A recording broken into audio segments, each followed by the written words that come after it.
It is my pleasure to be here to speak to all of you. And we have been speaking about progression, so I'd like to give my twist on it this time around. And let me first off describe the conditions in which I've been raised. I think it's appropriate for this. At this time, I am around 18 years of age. And throughout these 18 years, I have been raised in Southern California under a decent household, with a family, having friends, being able to have an education, having food, having a decent income on my parents' side, not really me. I think about what others live under, like what conditions they live under.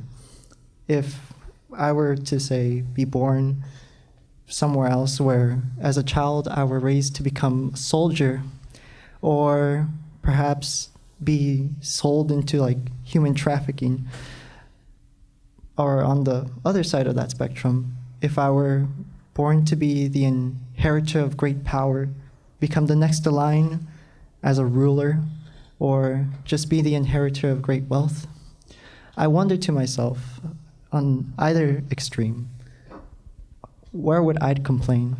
How would I complain? Because right now, as I live, perhaps arguably better than many others in the world, I can still complain, and people in, again, arguably a better situation than me can complain themselves as well. Perhaps what I'm trying to hint at is that no matter where you are, you have some level of dissatisfaction where nothing really tends to quench your thirst for something in particular, whether that be wealth, power, knowledge, and so on and so forth. So let me kind of shift the focus onto something other than myself, just more general problems that everyone knows that people face. On the global level, you can think about world hunger, poverty, climate change, conflict between countries, within the countries. On the community level, or maybe for individuals, could just be people having physical or mental disabilities, people having financial burdens that can restrict them from opportunities that others are living through right now. Or, additionally, you have people that are geographically or socially just restricted from achieving the success they want or desire. Well, let's also point out something else. The problems, or problem, that has been able to transcend millennia across humanity's existence.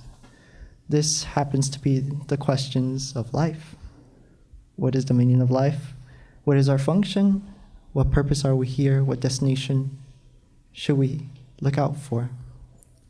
And in all these questions and all these dilemmas, anyone, any of you, can come up with your own conclusions about them, have your own answers according to yourself or to other belief systems, and then from there believe that you have an answer or a method for the answer of going around the question, either entirely ignoring questions or dealing with it somehow.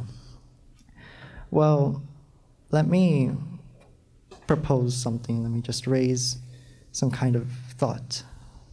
Suppose I was the inheritor of a new universe, and that I was able to create a new world, a new Earth.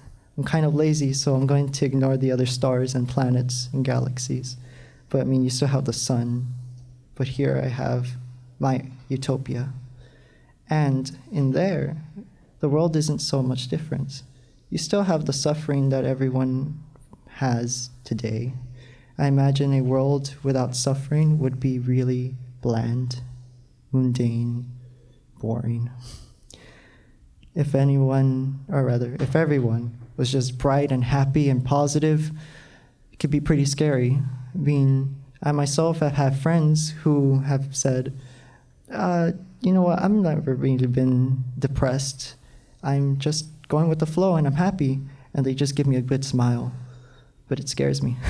It's just very unusual and abnormal to me. So in this world, the people still suffer. There's still crime. There's still people that can't walk, that can't see, that can't hear, that can't speak.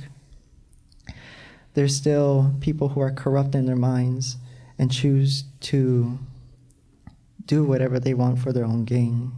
However, at the same time, in this world, everyone is born with a particular function, with a very apparent one built into them, where they understand the need for exploration, for inquiry, for knowledge, and to have the understanding that it's important to be restless, that is, to be restless in entering a journey to conquering these different concepts and aspects of life. Furthermore, the people do not really use the opportunities others have been exposed to for a cause of frustration, of anger, and to maybe try to belittle them, although they, of course, are in higher standing.